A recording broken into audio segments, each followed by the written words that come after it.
Assalamu alaikum hürmetli abunəçilər.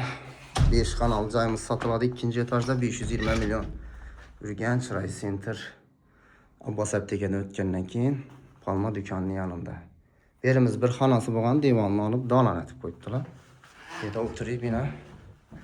Televizor görüp çay içip oturarız mimarlarınızın. Şöyle sohbet ederiz. Bir de rakıyla caylaşkan. Bir anda bir zal, bir anda bir zal, bir anda xanaları, banisi. Tuvaleti bir anda dinli. Tuvalet, aristolları bir de caylaşkan su getirdi. Gaz sivetten mamma yok yine gazlaran var. Birimiz aslı kuxna boğan, buna yine bir xana sifətində faydalanıp oturup çay içədən yönetip koydular. Kuxnamız bir anda yine verandanın yarısına köçürülgen. Tak. İndi bu xanamız 5 yarıma 3 yarım razmerdə düşkən kətdə zalı mehmanxana. Dalış yine 2 metr verandasan var. Zimoneta kondisionerleri, pərdeləri, lüstra hem mövcud tayarını, giləmləri hem mövcud qaladı.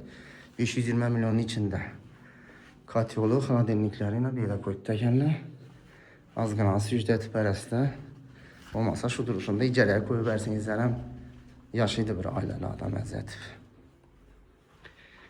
5 yarıma 3 yarım razmerdəki yine bir xanamız. Bir yine spalniyat seyza buladı raditiliski. Aynası 19'nu yoluna qarağan Palma dükkana karat tuttu bazı görsətemən. Bir yerimizden kətdə koridorun ikinci koridor.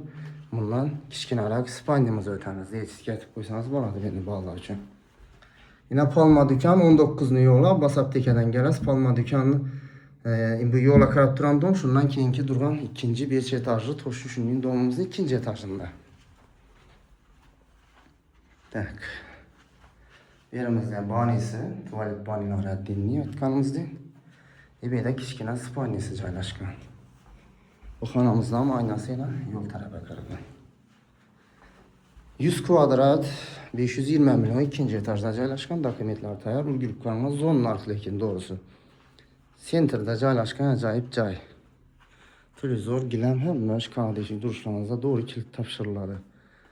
Ekrandaki nömrələrimize ücə ayaldı satısı boyunca hizmetleriniz bilsəm bemal alaka çıkarırız. Sağ olunlar, salamat olun.